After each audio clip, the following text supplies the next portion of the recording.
So the additional questions are, what are the implications for the UN Framework Convention on Climate Change? This, Danielle, you might want to reflect on that. And then what do we need by Paris? And Michael, we'd like your sort of thoughts on where do we go from here to getting a good agreement in Paris. And from Selwyn, a little bit on what the implications are for the SDGs and what the UN Secretary General's role might be here in making all of this happen. The overarching themes being zero, zero emissions, zero poverty, but please feel free to reflect on any of the other questions as well as you make your remarks. So Danielle, shall we start with you? Yeah, no, thanks. And good afternoon, and nice to see so many people on a Sunday afternoon. The point that I wanted to touch upon, perhaps, is really linked to the UNFCCC process, but also a couple of points that were presented by the Minister Bulgar, which is really in going the direction of what you are defining zero emission, and I want to come back to that, is really that the shift towards a low-carbon world, a low-carbon economy, it's very good in the immediate. There are so many signs that are giving the evidence that this is already happening. It's happening on the ground, it's happening in the business sector, it's happening at the city and other subnational level. So all this is happening, which is very good.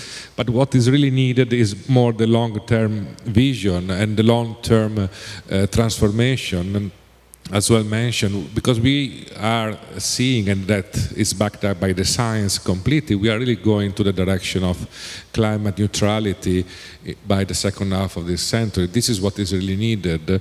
And how to get there is really the link to the negotiation. So now what the governments are working on in Lima is really to how those level of ambitions that they have presented so far, and of course there is the expectation that this level of ambition will be raised, because it's clearly not enough what is there on the table now for staying within the 2 degrees pathway.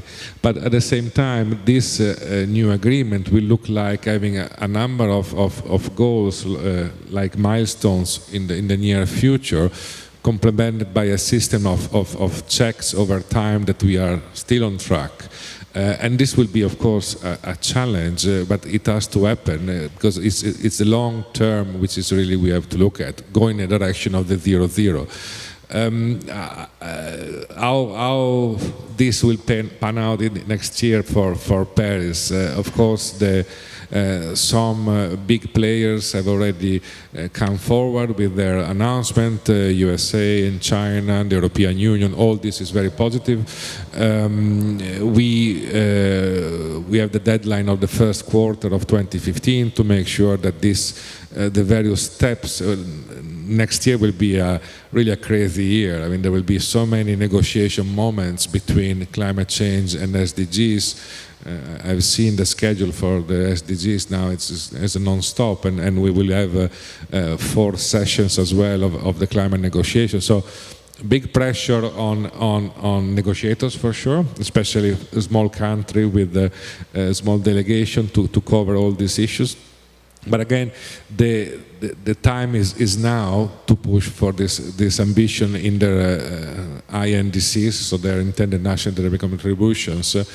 And the action on the ground and the engagement of a variety of stakeholders is also essential, because I liked one of the comments that came from the morning, I think, that the UNFCCC has to catch up with what is happening on the ground. It's really true. I mean, it's a reality.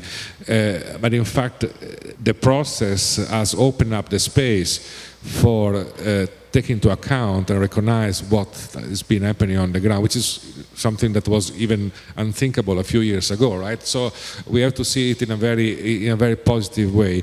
So just for concluding the first point, so long term, important with the short term transformation to a low carbon, and the bottom up push by a variety of stakeholders to governments to raising their ambitions and contribute now in the new agreement in Paris. Thanks.